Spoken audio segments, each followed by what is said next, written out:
আওয়ামী লীগ নেতা শামীম ওসমান ও তার স্ত্রীর ৪৬৩ কোটি টাকার সন্দেহজনক লেনদেনের তথ্য প্রমাণ পেয়েছে দুর্নীতি দমন কমিশন। এ ঘটনায় স্ত্রীসহ তার বিরুদ্ধে আলাদা দুটি মামলা করেছে সংস্থাটি।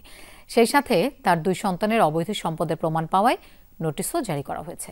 এদিকে অর্থ পাচার ও মানি লন্ডারিংয়ের অভিযোগে চট্টগ্রাম বন্দর কর্তৃপক্ষের চেয়ারম্যান এস.এম. মনিরুজ্জামানের নথিপত্র তলব করেছে দুদক। 2 আর 2 কি হয়? সাধারণ মানুষ বলবে 4 হয়, আমরা বলি 22 হয়। আমরা অনেক আগের থেকে দেখি কি হয়। বিতর্কিত মন্তব্য করে নানা সময় রাজনীতির আলোচনায় ছিলেন শামীম ওসমান। দলের বড় পদ না থাকলেও কেবল নারায়ণগঞ্জ নয়, পুরো রাজনীতিতে আতঙ্ক ছড়াতেন তিনি। এর আগে তার নামে অর্থ পাচারের মামলা থাকলেও এবার যুক্ত হলো অবৈধ সম্পদের মামলা। প্রাথমিক অনুসন্ধানে কয়েকশো কোটি টাকার সন্দেহজনক লেনদেনের পাশাপাশি অবৈধ সম্পদ অর্জনের প্রমাণ মিলেছে বলে দাবি দুদকের।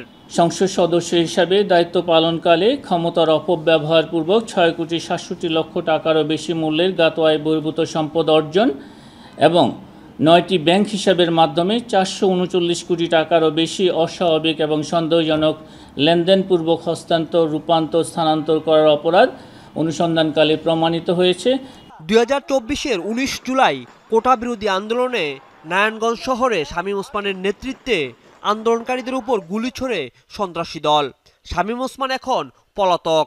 পাশাপাশি অবৈধ সম্পদ ও মানি লন্ডারিংয়ের অভিযোগ আসায় চট্টগ্রাম বন্দর কর্তৃপক্ষের চেয়ারম্যানের বিরুদ্ধে অনুসন্ধান শুরু করেছে সংস্থাটি।